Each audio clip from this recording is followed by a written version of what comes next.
Bak.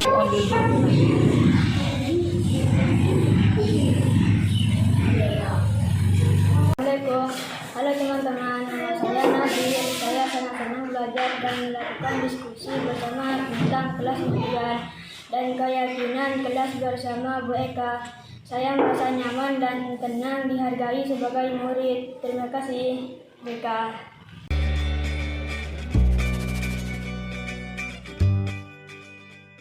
Assalamualaikum warahmatullahi wabarakatuh. Selamat pagi Bapak Ibu yang saya hormati. Perkenalkan, nama saya Eka Nurhayati Dinia. Saya adalah calon guru penggerak angkatan 4 asal Kabupaten Bangkalan. Pada kesempatan kali ini saya akan mencoba untuk mensosialisasikan budaya positif di sekolah calon guru penggerak angkatan 4 Kabupaten Bangkalan.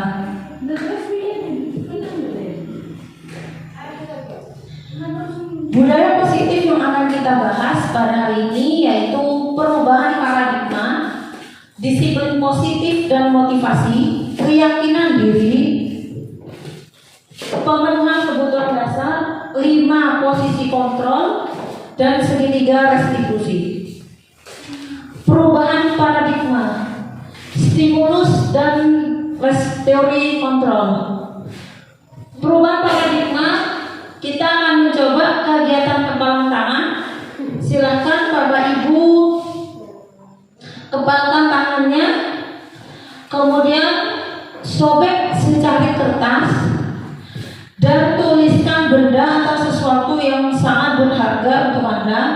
Letakkan di salah satu tangan, kemudian genggam dengan segala daya. Kemudian teman Anda akan mencoba dengan sekuat tenaga atau dengan berbagai cara, bisa dengan bujukan, rayuan, dan meminta Anda untuk memberikan benda tersebut. Silakan dicoba. Kepalan tangan ya. Minta temannya untuk membuka. Kira-kira Bapak mau nggak dibuka tangannya oleh Pak Irfan? Tidak mau. Kenapa tidak mau? Karena kurang motivasi untuk bisa membuka kanan saya, kepala kanan. Oke. Kalau Pak Irfan kira-kira mau nggak setelah dibuka ini ada temannya? Ayo dong, saya ingin tahu apa rahasia atau apa yang ada di sini. Tidak mau dibuka karena biar penasaran. Oke, tepat sekali. Ini membuktikan bahwa tidak ada orang lain yang bisa mengontrol diri kita kecuali kita sendiri. Jadi kita itu tidak bisa didikte oleh orang lain. Miskonsepsi selama ini tentang teori kontrol yaitu ilusi bahwa guru itu bisa mengontrol murid. Apakah guru bisa mengontrol murid? Benar atau salah? Selama ini itu hanyalah ilusi. Kontrolnya hanya berapa persen? beberapa persen dan juga sementara. Anak-anak diam ya. Sekarang kita sedang ujian. Anak-anak diam sebentar. Kita keluar, anak-anak sudah ramai lagi. Nah, ini membuktikan bahwa guru itu tidak bisa mengontrol murid. Itu hanya sebuah ilusi. Terus ilusi juga bahwa mengkritik dan membuat orang merasa bersalah dapat menguatkan karakter. Ketika ada murid kita yang salah, kita kritik dia bisa-bisa. Kamu itu begini kok begitu dan sebagainya ya. Nah, kamu itu begitu salah. Jangan, menurut kita ini menguatkan karakter siswa tersebut, nyatanya itu tidak menguatkan karakter supaya mentalnya kuat dan sebagainya. Enggak. Selanjutnya ilusi juga bahwa semua penguatan positif efektif dan bermanfaat. Jadi tidak semua penguatan positif itu efektif dan bermanfaat. Penguatan positif itu contohnya apa? Misalnya ketika kita memberikan respon balik kepada siswa kita, bagus, sip. Kadang-kadang siswa kita itu yang dapat 100 nanti akan Bapak kasih hadiah uang 2.000 rupiah. Nah ini anak-anak kadang-kadang hanya termotivasi karena ingin diberi uang, tidak dari dalam dirinya sendiri.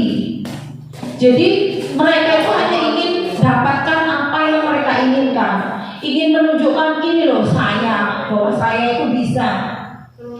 Dan ilusi juga bahwa orang dewasa memiliki hak untuk memaksa. Ini ilusi dan sangat nyata sekali. Ketika anak kita yang masih kecil saja, tidak usah orang lain yang sudah dewasa, anak kecil, kadang-kadang kita itu juga masih kalah sama anak kita.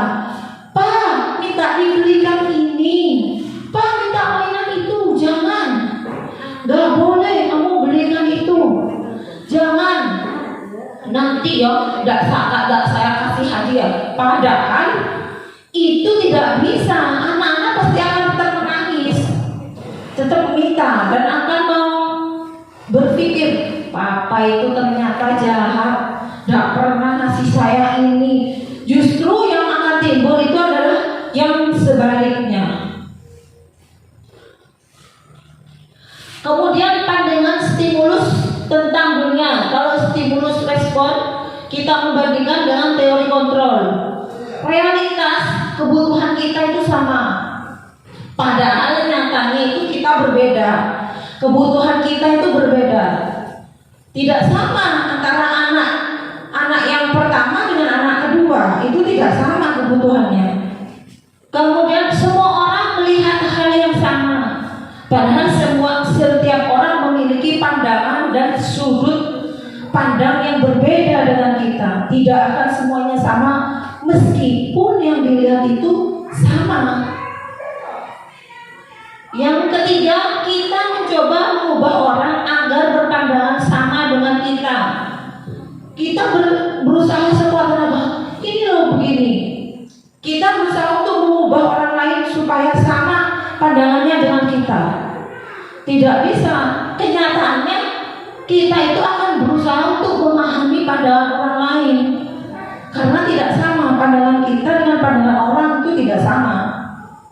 Makanya kita perlu memahami pandangan dan juga sudut pandang dari orang lain. Perilaku buruk dilihat sebagai suatu kesalahan. Kita selama ini selalu melihat bahwa perilaku yang buruk itu adalah satu kesalahan. Perilaku yang buruk itu salah, nah, itu salah. Itu menurut teori stimulus dan respon. Namun menurut teori kontrol, semua perilaku itu memiliki tujuan. Jangan lupa, ketika anak kita datang terlambat ke sekolah, pasti mereka punya alasan. Tidak mungkin mereka tidak punya alasan. Kenapa anak datang terlambat? Pasti kita akan memikirkan bahwasanya kamu selalu datang terlambat, kamu itu salah. Kita selalu mendeadline bahwa anak itu salah karena selalu datang terlambat. Padahal anak-anak itu punya tujuan. Cobalah kita sekali-sekali tanya, kenapa nak kamu datang terlambat tiap hari? Bu, saya datang terlambat karena bangunnya kesiangan. Tadi habis subuh tidur lagi, atau tidurnya kemalaman gara-gara lihat bola. Pasti mereka punya alasan. Tidak ada yang bangunin saya, Bu, di rumah. Biasanya ibu selalu membanguni saya. Ibu sudah berangkat pagi-pagi, jadi tidak ada yang bangunin saya. Nah, seperti itu, mesti punya alasan. Kemudian orang lain bisa mengontrol saya. Nah, ini juga kurang tepat kalau menurut saya. Orang lain bisa mengontrol orang lain. Jangan jauh-jauh. Walaupun kita punya pasangan sekalipun, kita tidak akan bisa mengontrol pasangan kita sepenuhnya, ya kan? Anak kita tidak bisa juga. Mereka juga punya pandangan, minat, bakat, kehendak, dan juga punya pemikiran sendiri. Kadang-kadang kita juga egois sekali, harus memaksakan. Tidak bisa, ibu sukanya kamu yang pakai warna ini. Tidak bisa, harus mau. Tidak boleh seperti itu. Hanya Anda yang bisa mengontrol diri Anda. Jadi orang yang bisa mengontrol kita itu adalah kita sendiri, bukan orang lain. Ketika kita menjadi orang yang, misalnya kita jadi orang yang rajin atau tidak, ya kita sendiri, bukan orang lain. Walaupun orang lain itu sebenarnya orang tua kita mendeadline kita, ayo kamu belajar. Sebenarnya bukan orang lain, namun diri kita sendiri. Walaupun orang dari luar itu sudah mengatakan kepada kita dengan berbagai macam, kalau kita tidak mau, apakah bisa? Tidak mungkin bisa. Pemaksaan ada pada dasar bujukan gagal. Kadang-kadang kita ketika gagal sudah memaksa, wes dibujuk, wes gak bisa, akhirnya dipaksa. Kalau kamu gak mau, udah saya kasih uang jajan misalnya. Kalau kamu tidak mengerjakan PR, kamu saya skor. Itu adalah bentuk dari pemaksaan. Ketidakberdayaan kita mengontrol orang lain, akhirnya kita larinya ke sana, dipaksa. Terus kolaborasi dan konsensus. Nah, di dalam teori kontrol ini ada yang namanya kolaborasi dan konsensus. Jadi di dalam kolaborasi ini kita membangun anak didik teman-teman kita untuk berkolaborasi sama-sama memikirkan apa yang enak, apa sebaiknya. Jadi istilahnya ini adalah dua arah. Selanjutnya model berpikir menang atau kalah.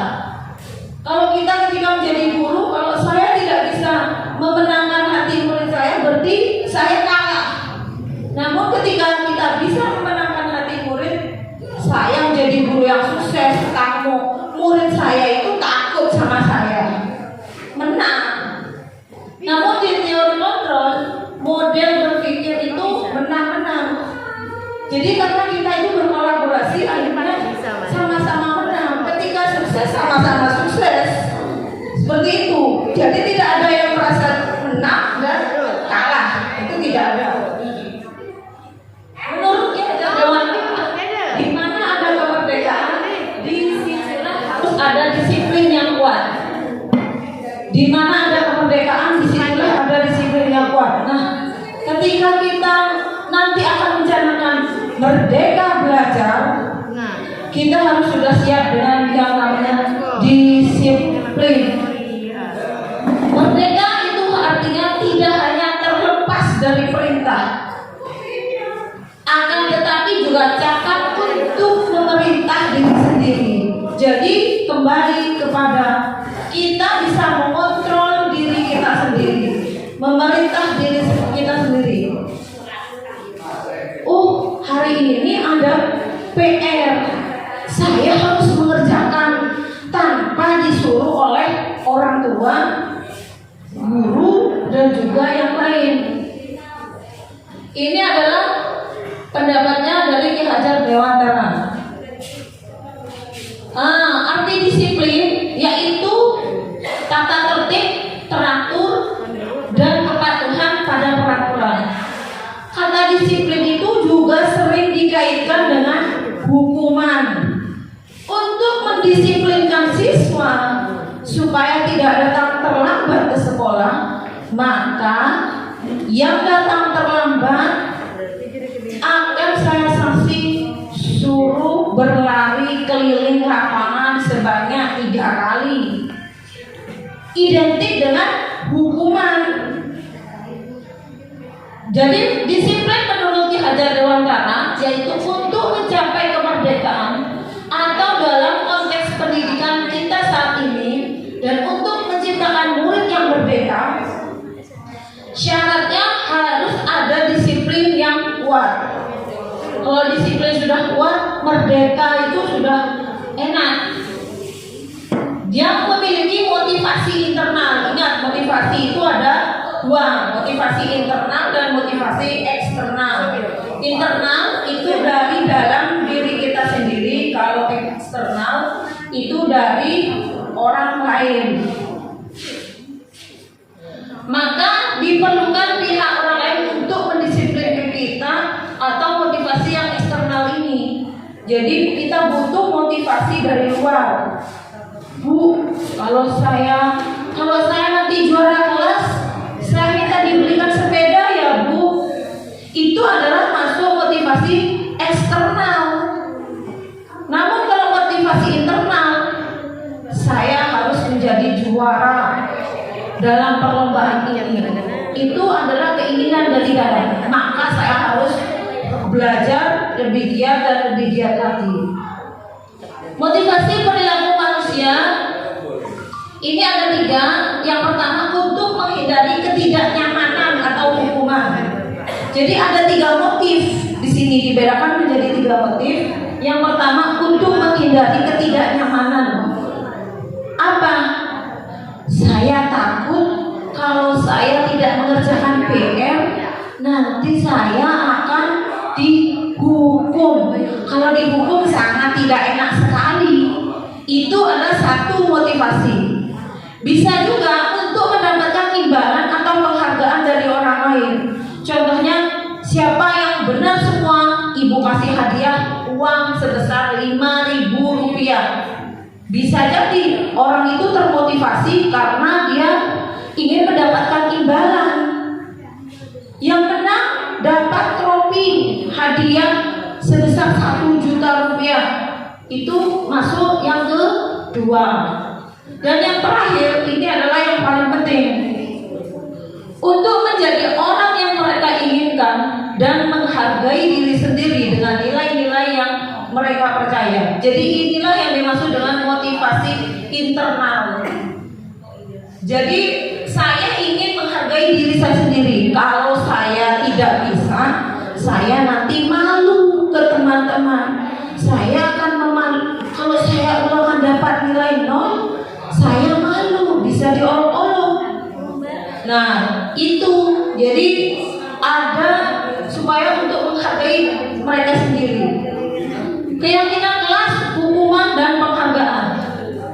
Mengapa tidak peraturan saja? Kenapa harus keyakinan kelas? Mengapa kita memiliki peraturan harus menggunakan helm bila mengendarai kendaraan roda 2? Mengapa? Coba. Mengapa kita masih menggunakan helm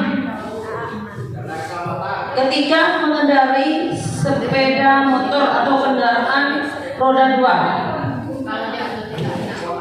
Kalau jatuh tidak kena kepala. Itu adalah peraturan supaya kalau misalnya jatuh tidak kena kepala. Nah, itu adalah salah satunya. Kemudian yang kedua, mengapa dalam peraturan 3M menggunakan masker, mencuci tangan dan menjaga jarak 1,5 meter? Mengapa kita perlu patuh pada peraturan ini? Untuk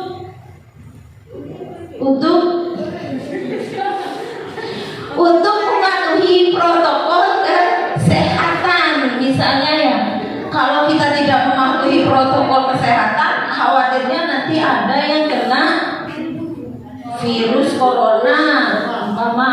Yang ketiga, mengapa kita memiliki peraturan harus tepat waktu pada saat mengikuti kelas itu ya? Mengapa?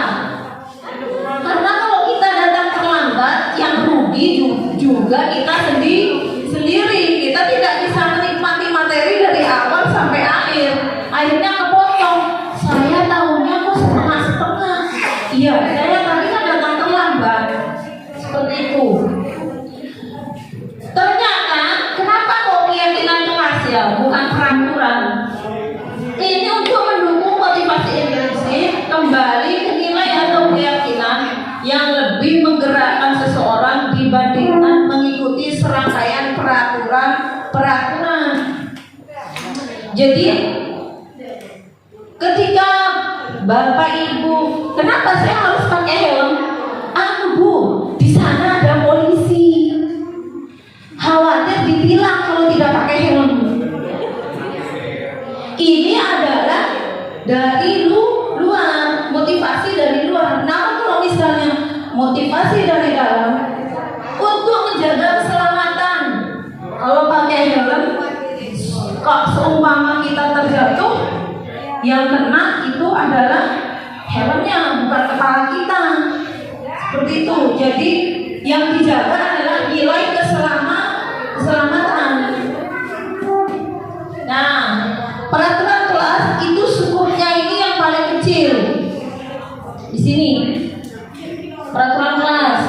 Kemudian keyakinan kelas di yang lebih besar lagi. Kemudian lingkungan positif itu yang lebih luas lagi, dan yang paling besar di sini adalah budaya positif. Nah, ini yang harus kita bangun adalah budaya positif. Nah, saya ingin bertanya, kira-kira dari kedua ini ada sama-sama menuliskan kesepakatan kelas.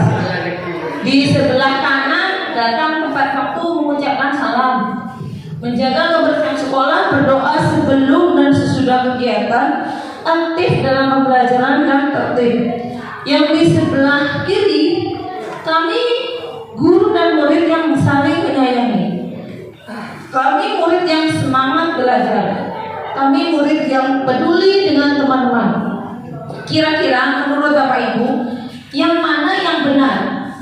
Yang kanan atau yang kiri? Keyakinan kelas itu yang kanan atau yang kiri?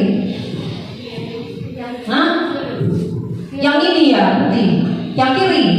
Benar. Yang kanan berarti apa? Yang kanan berarti apa? Peraturan kelas atau tata tertib kelas. Betul. Yang betul kesepakatan kelas adalah yang sebelah kiri. Kenapa yang sebelah kiri? Kenapa yang tidak di sebelah kanan? Pertanyaan saya. Kalau yang sebelah ini itu kalau kesepakatan kelas itu lebih bersifat umum. Jadi yang ditampilkan adalah nilai-nilai dan keyakinan. Kalau peraturan kelas itu lebih spesifik. Datang tepat waktu itu adalah peraturan. Pakai masker selama di dalam lingkungan sekolah. Menggunakan sepatu berwarna hitam itu adalah peraturan. Nah, bagaimana keyakinan kelas itu? Keyakinan yaitu nilai-nilai kebajikan. Jadi nilai-nilai kebaikan atau prinsip-prinsip universal yang disepakati bersama, yang lepas dari latar belakang suku, negara, bahasa maupun agama. Jadi menurut Gosen 98, suatu keyakinan akan lebih memotivasi seseorang dari dalam atau motivasi secara intrinsik, bukan yang ekstrinsik. Pembentukan keyakinan kelas. Saya pernah melakukan pembentukan keyakinan kelas. Keyakinan kelas bersifat lebih abstrak daripada peraturan yang lebih rinci dan konkret. Nah, seperti yang saya jelaskan tadi, peraturan kelas ini lebih abstrak karena mencakup nilai. Keyakinan kelas berupa pernyataan yang universal. Pernyataan keyakinan kelas dibuat dalam bentuk positif. Jadi kalimatnya dalam bentuk kalimat positif, bukan kalimat negatif. Jangan, nah itu kalimat negatif. Tidak boleh, itu adalah kalimat negatif. Keyakinan kelas hendaknya mudah diingat dan dipahami. Jadi buatlah keyakinan kelas yang mudah diingat dan juga dipahami. Keyakinan kelas dapat diterapkan di lingkungan tersebut. Jangan sampai Bapak Ibu buat keyakinan kelas, namun tidak bisa diterapkan di lingkungan sekolahnya. Percuma campuran. Semua warga kelas hendaknya ikut berkontribusi dalam curah pendapat. Jadi dalam pembentukan keyakinan kelas itu semua anggota misalnya di kelas itu harus punya kontribusi atau pendapat. Kemudian bersedia meninjau kembali keyakinan kelas dari waktu-waktu. Dari waktu ke waktu, jika dirasa keyakinan kelas itu kurang tepat, bisa dikaji ulang, diubah. Jadi tidak paten. Ini video implementasi pembentukan keyakinan kelas.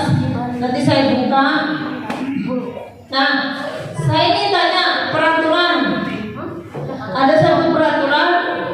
Saya tanya keyakinan kelas atau nilai kebajikan apa yang diminta di situ.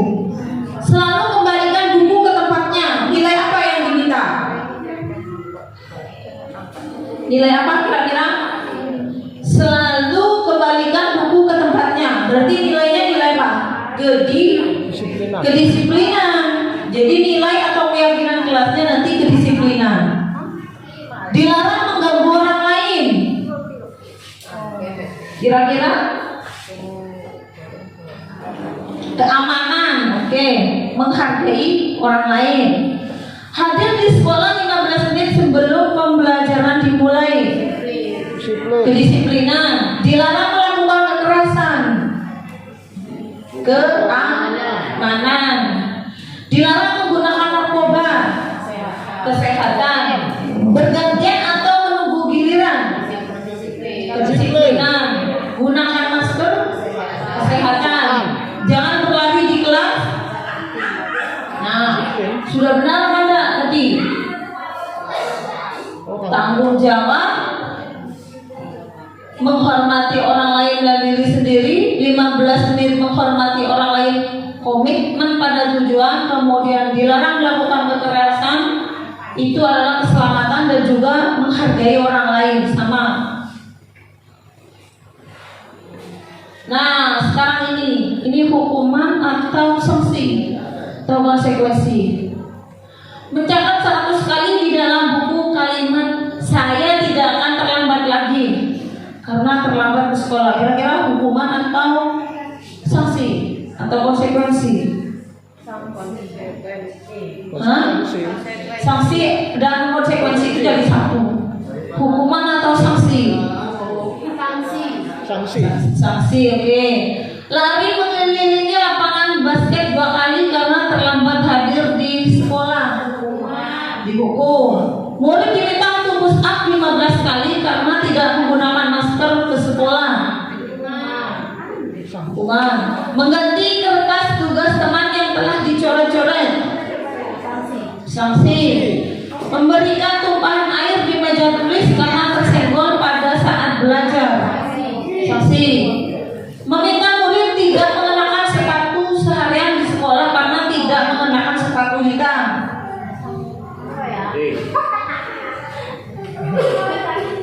Apa?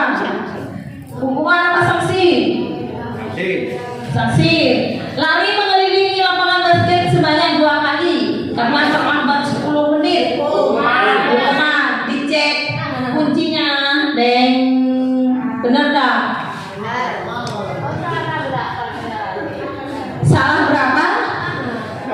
Benar berapa? Sebelumnya salah, yang paling bawah salah. Pak Olivi ingat. Jadi mengganti kertas tugas teman yang telah dicoret-coret itu sanksi.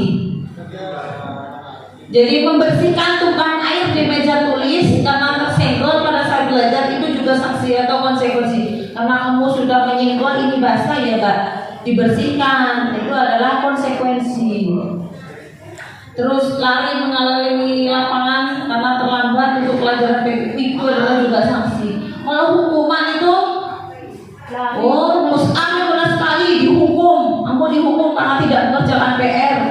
Tulis sebanyak 100 kali. Nah, itu adalah hukuman.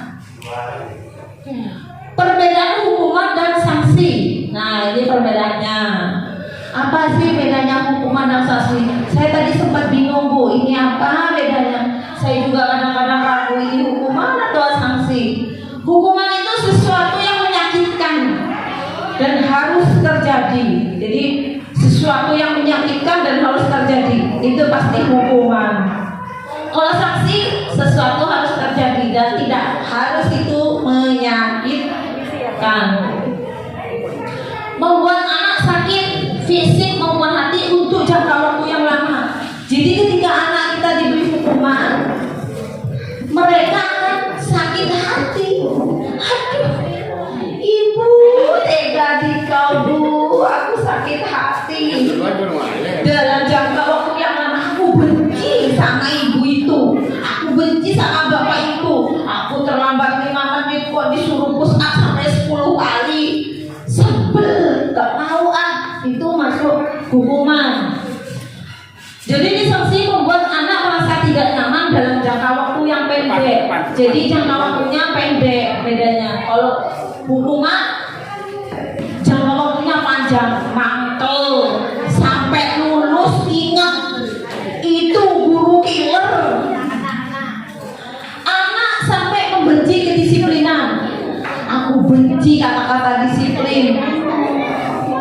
Namun di sanksi atau konsekuensi, anak menghargai apa itu disiplin. Mendorong anak untuk menyakiti diri sendiri, itu hukuman. Ketika disuruh menulis 100 kali, waduh, harus selesai besok. Menyakitkan enggak? Menyakitkan. Pasti anak itu tidak tidur semalaman sampai ngantuk di atas bukunya. Tapi kalau ada sanksi, disanksi, anak menghargai disiplin. Ternyata disiplin itu membuat enak, membuat bagus, membuat sesuatu itu menjadi teratur. Dihukum dipaksa, pasti dipaksa. Harus besok harus selesai. Kalau besok tidak selesai, kamu tak panggil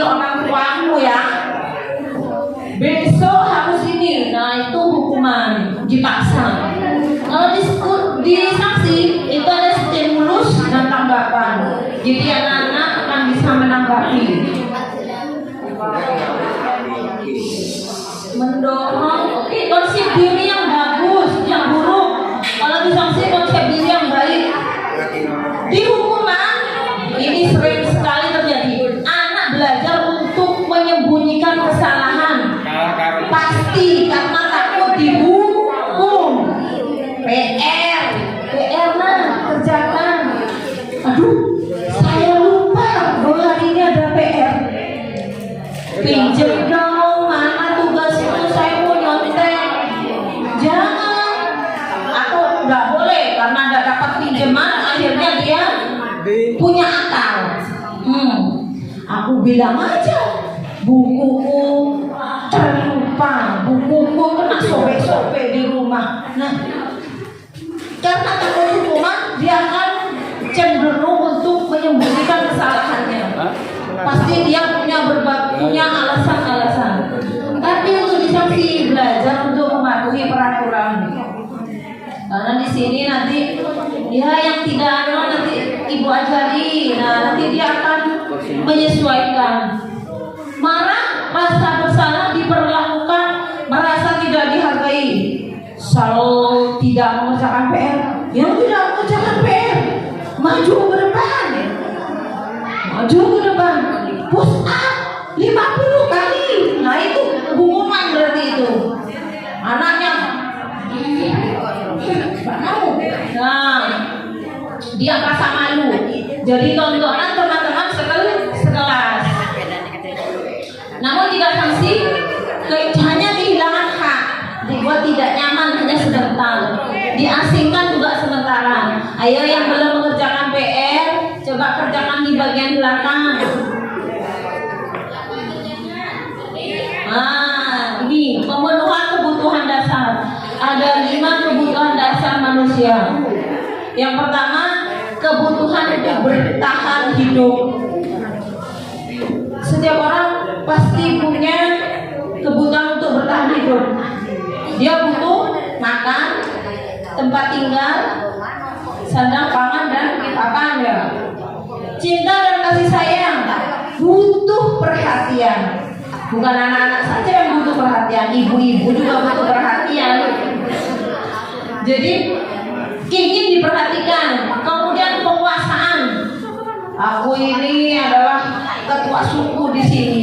Saya yang paling berkuasa di sini. Nah, itu penguasaan. Yang keempat, kebebasan. Saya bebas dong. Ini kan kelas saya, ini kan kamar saya. Terserah saya. Mau saya cat pakai warna apa, mau saya kasih gambar apa, suka-suka saya. Itu adalah kebutuhan kebebasan. Bebas saya berekspresi. Saya mau gambar. Bebas nak gambar apa? Kenapa sih harus gambar itu? Saya nggak suka gambar itu, Bu. Saya maunya gambar ini. Nah, yang terakhir itu adalah kesenangan. Setiap orang pasti butuh kesenangan. Pasti. Waduh, ya senang-senang aja. Pergi jalan-jalan ke mall.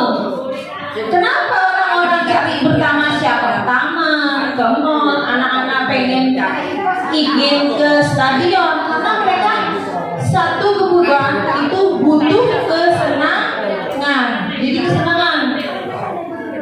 5 posisi kontrol. Nah, ini penghukum. Terus saya ingin menghukum anak ini menghukum. Kamu berbuat salah, ya sudah kamu saya hukum. Ini adalah menghukum.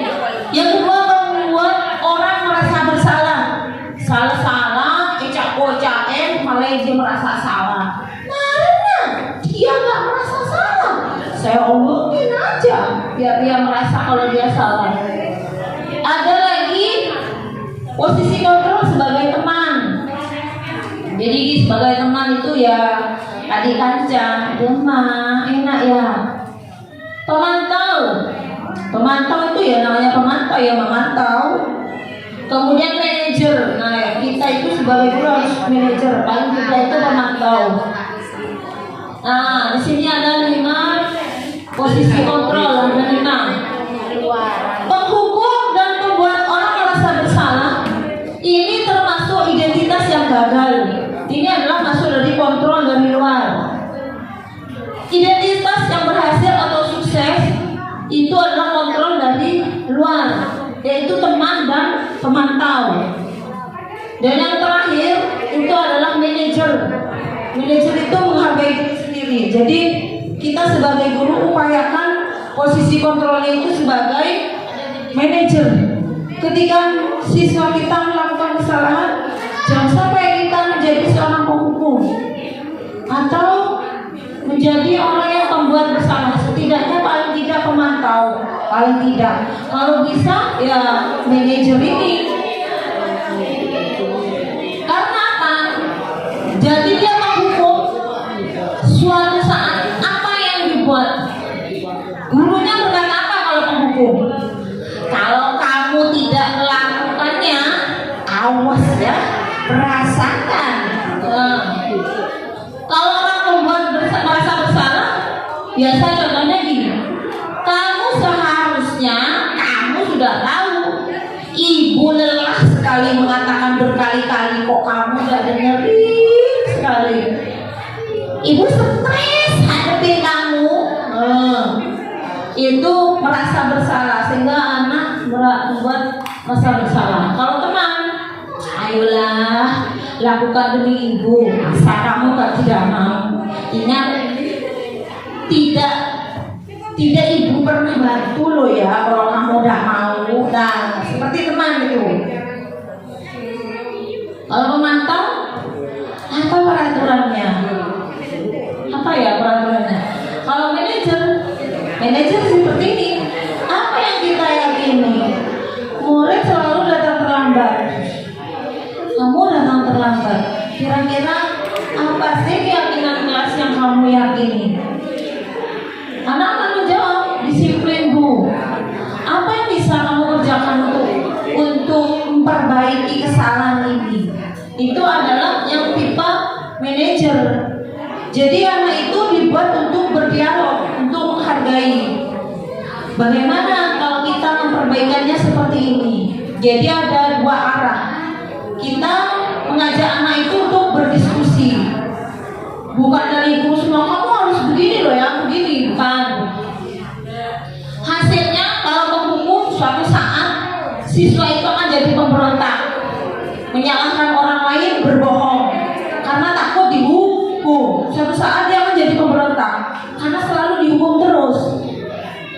Kalau disiksa terus, dihukum terus, suatu saat akan berani. Pasti. Menyembunyikan, menyangkal dan berbohong. Nah, kalau orang, nanti saya dikatakan bersalah sama ibu. Saya bohong aja deh. Padahal tadi saya yang buat dia itu jatuh. Enggak bu, saya cuma lihat ke sini. Nah, dia akan berbohong. Karena takut dikatakan bersalah sama gurunya. Kemudian untuk teman, ketergantungan. Nanti dia akan ketergantungan. Tergantung sama temannya. Terus pemantau, menyesuaikan diri bila diawasi. Anak-anak kerjakan ya. Misalnya, ibu udah ada, ayo kita ketawa yuk, ayo kita bergurau yuk. Ibu kan gak ada. Nah, karena ibunya jadi memantau, akhirnya muridnya seperti itu. Menyesuaikan diri bila diawasi. Kalau tidak diawasi, hilang. Entah kemana, gak dikerjakan, malah cerita. Nah, kalau identitas bersama itu mereka nanti akan menguatkan pribadi. Jadi ada atau tidak ada guru, karena mereka itu sudah yakin ini yang terbaik, ini yang bagus. Ada atau tidak ada guru akan sama saja. Nah, ini yang perlu kita tanamkan. Kalau di penghukum, biasa muridnya berkata, biarkan saja. Nanti juga marah-marah lagi tuh bu guru, biarin biar dia marah aja terus. Nah, kalau kena yang nakal ya. Terus kalau membuat bersalah, maafkan saya bu, sudah cukup. Saya pikir bapak ibu teman saya, ternyata begitu. Kalau memantau, berapa banyak bintang yang saya harus saya tulis. Nah, itu pemantau, guru yang memantau. Kalau tidak dipantau tidak dikerjakan, kalau tidak diawasi tidak dikerjakan. Nah, bagaimana caranya saya bisa memperbaiki keadaan? Nah, ini kalau kita menjadi manajer. Jadi bagaimana untuk menjadi pribadi yang lebih baik lagi? Kita belajar dari kesalahan, bukan memperburuk kesalahan. Dampak dari murid ketika kita melaksanakan posisi kontrol sebagai penghukum, mereka bisa mengulangi kesalahan.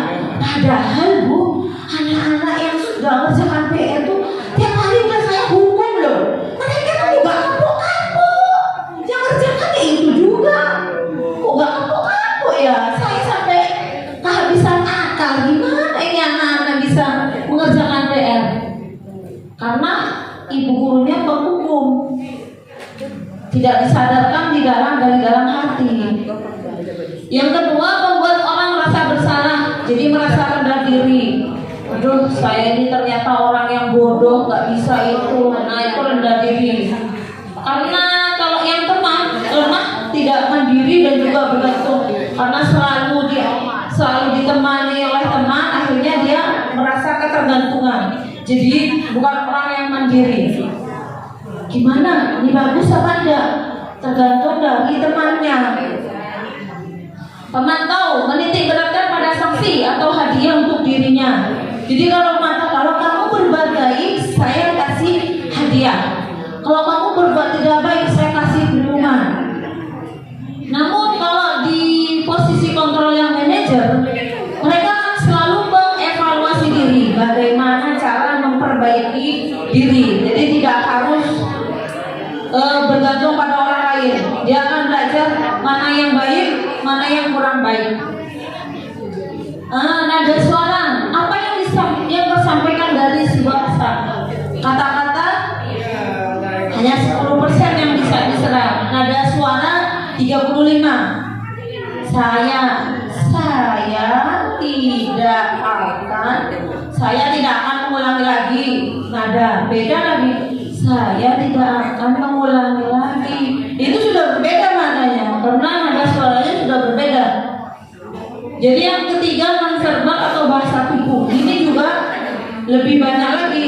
Kalau kita bisa melihat, saya tidak akan mengulangi. Kita bisa melihat raut wajah anak ketika berbicara itu benar-benar menyesal pakai atau hanya omongan saja ya. Kita tahu. Nah, sekarang kita coba bersama-sama pada hitungan ketiga, praktekkan nada suara kelima, posisi kontrol dengan pasangan Anda. Penghukum. Coba kalau penghukum bagaimana? Kalau penghukum bagaimana? Kamu ini anak yang nakal. Ya. Kamu ini tidak pernah kerjakan. Itu penghukum. Membuat orang lain merasa bersalah. Gimana coba? Gimana kamu itu? Kok selalu aja seperti itu? Salah, itu salah. Ya, teman. Gimana kalau teman? Masa gitu katanya. Pemantau atau manajer? Pemantau atau manajer? Ayo nak, kira-kira apa ya yang bagus supaya kamu, saya ibu tahu kamu itu punya alasan kenapa kamu tidak mengerjakan PR. Itu adalah manajer. Implementasi. Sebentar nanti saya kasih. Restitusi. Maaf, kalau ganti laptop dia beda, geser lagi. Tadi saya belum sempat geser soalnya, belum sempat ngecek. Restitusi adalah proses menciptakan kondisi bagi murid untuk memperbaiki kesalahan mereka sehingga mereka bisa kembali pada kelompok mereka dengan karakter yang lebih kuat. Itu restitusi. Pendapat yang kedua, restitusi itu adalah proses menciptakan kondisi bagi murid untuk memperbaiki kesalahan mereka sehingga mereka bisa kembali ke kelompok mereka dengan karakter yang lebih kuat. Ciri-ciri restitusi bukan belajar dari kesalahan. Restitusi itu menghargai, memperbaiki hubungan. Restitusi itu juga merupakan tawaran, bukan paksaan. Jadi ditawarkan ketika kita melakukan restitusi itu ditawarkan. Restitusi juga menuntut untuk melihat ke dalam diri, mencari kebutuhan dasar yang mendasari tindakan. Restitusi diri adalah cara yang paling baik. Restitusi fokus pada karakter, bukan pada tindakan. Kemudian restitusi fokus pada solusi, bukan pada siapa yang salah, siapa ini yang mengerjakan, siapa ini yang buat ini. Nah, itu bukan restitusi. Restitusi itu fokus ke solusi, bukan cari siapa yang benar, siapa yang salah. Restitusi mengembalikan murid yang berbuat salah pada kelompoknya. Jadi bukan diasingkan tapi dikembalikan lagi. Nah, ini ada segitiga restitusi. Yang pertama itu menstabilkan identitas. Ketika siswa kita melakukan kesalahan, kita berusaha untuk menstabilkan identitasnya dia, buat dia kuat. Sudah salah, dipojokkan, tambah terpuruk. Kita sebagai guru harus mengangkat, jangan mengucilkan, tapi harus dibina, bukan dikucilkan. Yang kedua, validasi tindakan yang salah, memvalidasi apa itu kesalahannya. Kemudian menanyakan keyakinan kelas, keyakinan yang sudah. Nah, apa itu langkah-langkah restitusi? Tadi ada 3, namanya juga segitiga. Segitiga punya 3 sisi, maka langkah-langkahnya pun juga ada 3. Yang pertama, menstabilkan identitas. Apa tujuannya? Untuk membuat anak yang merasa gagal karena berbuat salah menjadi positif terhadap dirinya.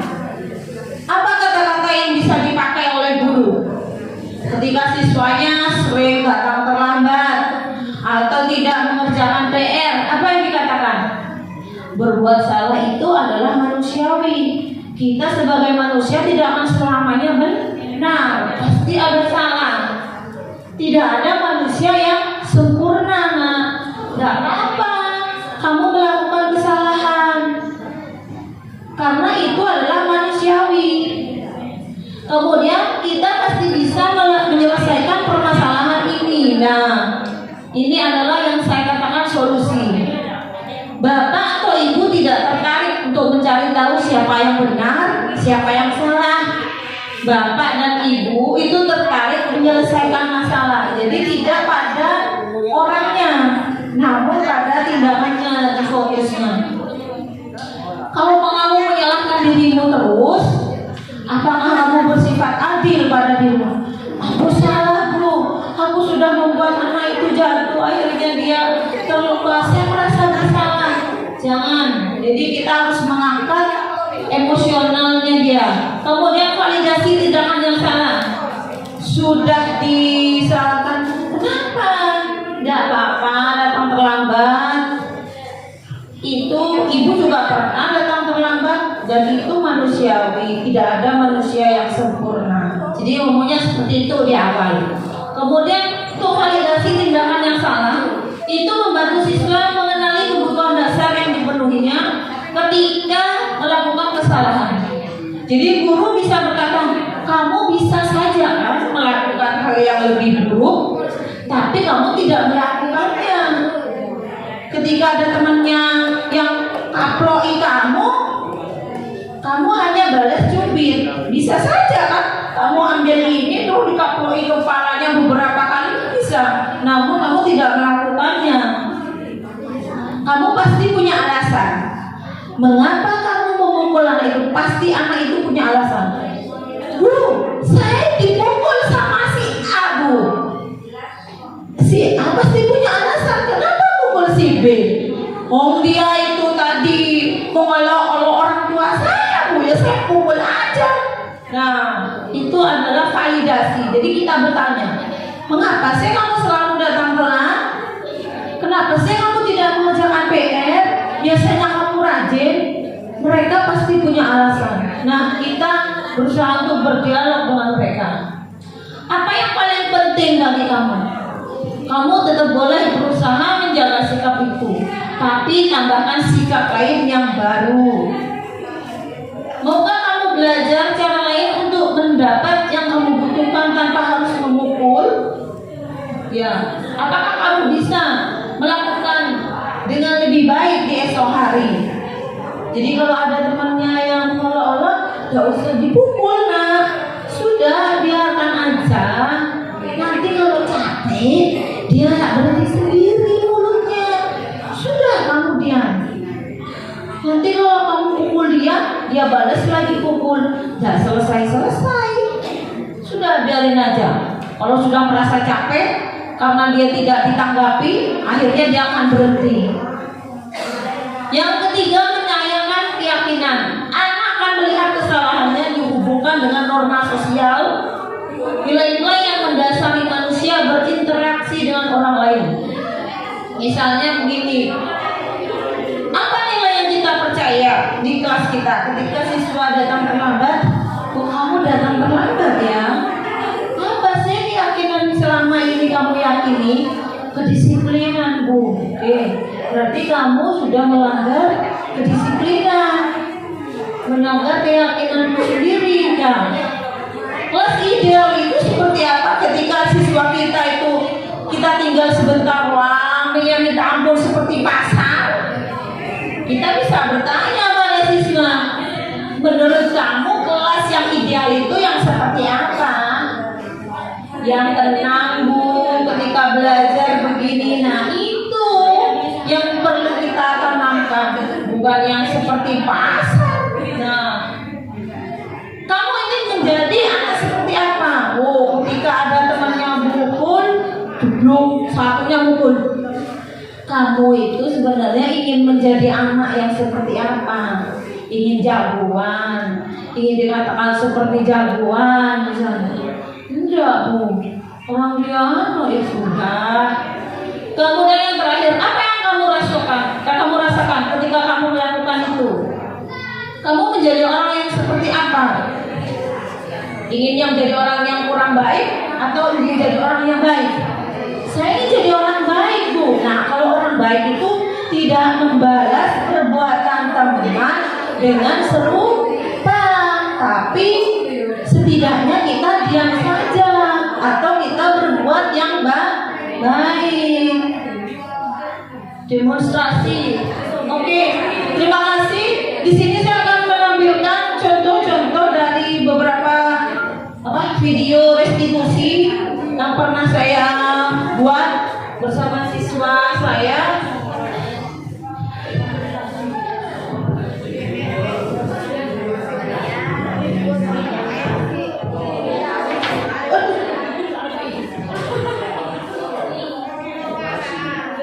Sambil lalu mungkin ada yang ingin bertanya.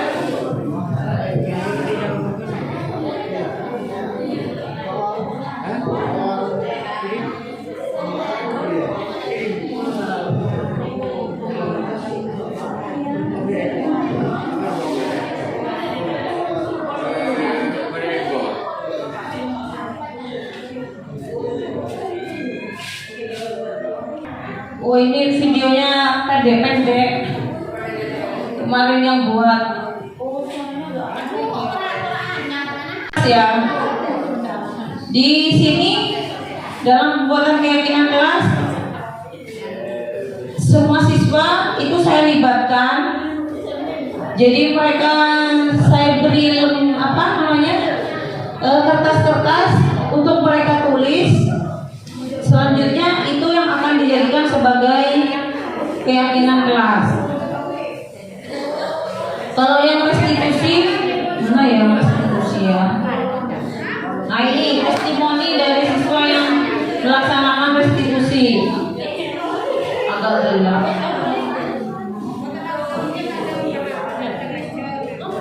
Oke, Pak, ada suara restitusi.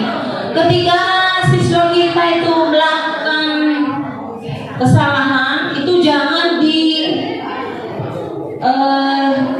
dikatakan di depan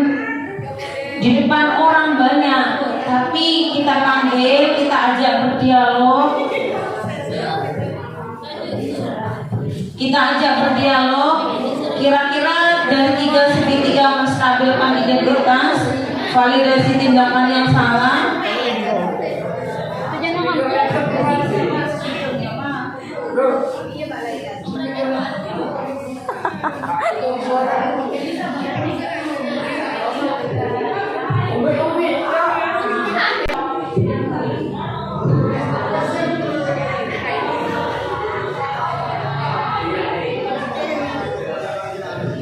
Jadi ketika ada kesalahan, ya seperti itu, kita ajak berdialog.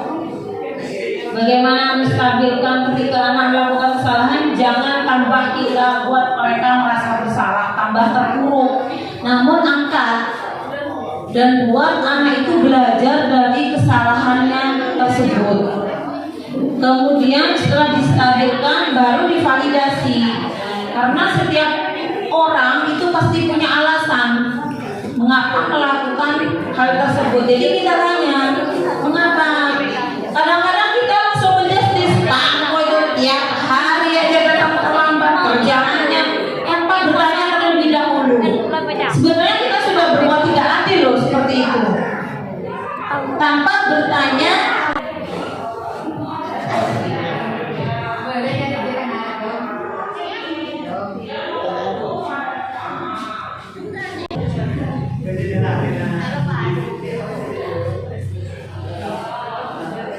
Istilahnya supaya mereka itu sadar gitu. Jangan dibuat malah tambah terpuruk.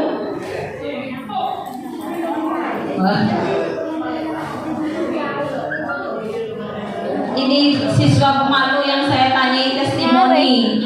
Nanti Bapak Ibu, kalau Ibu guru penggerak akan mengalami seperti yang saya alami sekarang. Saya berharap nanti dari Pusla 4 akan banyak yang mendaftar jadi guru penggerak ya. Kalau dari ketika saya melaksanakan keyakinan kelas, jadi dari masing-masing kelompok membuat keyakinan kelas, kelas impian dan juga keyakinan kelas. Setelah itu mereka tempelkan di dinding seperti tadi itu. Jatuhnya seperti itu. Ini pokoknya nggak sampai. Kayak ini. Nah, ini cuma waktu pelaksanaan keyakinan kelas. Sebentar Pak, tentangnya.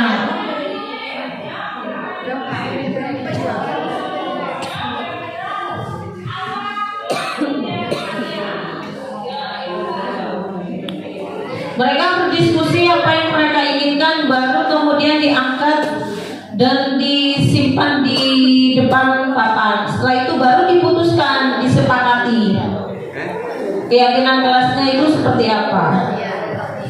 Kira-kira ada pertanyaan Bapak Ibu, mungkin ada yang belum jelas?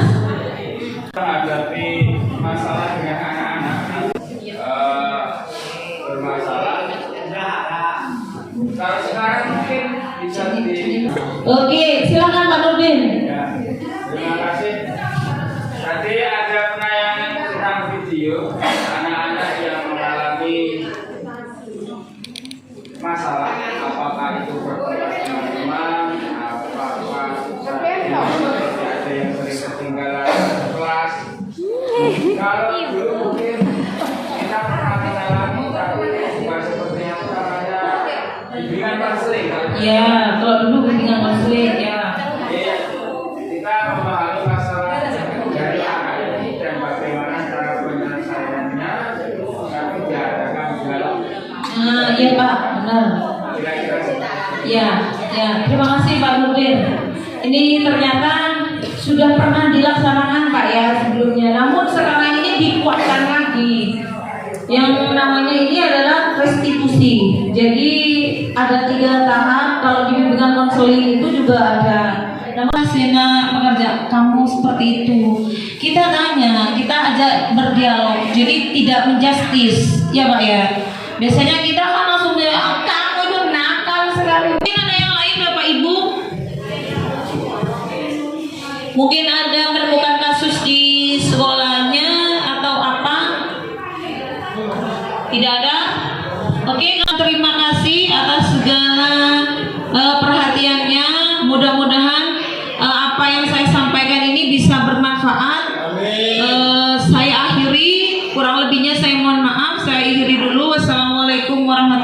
wabarakatuh.